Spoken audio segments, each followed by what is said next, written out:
Må vi låne nogle penge? Ja, selvfølgelig.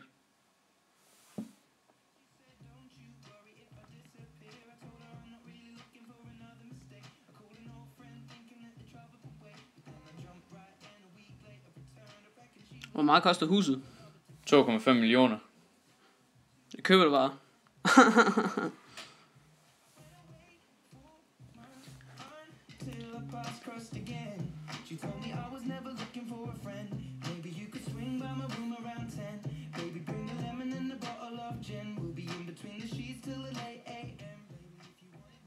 Vi skal have dine lånte penge tilbage. Jeg er arbejdsløs. Jeg har ingen chance for at betale tilbage. Shit.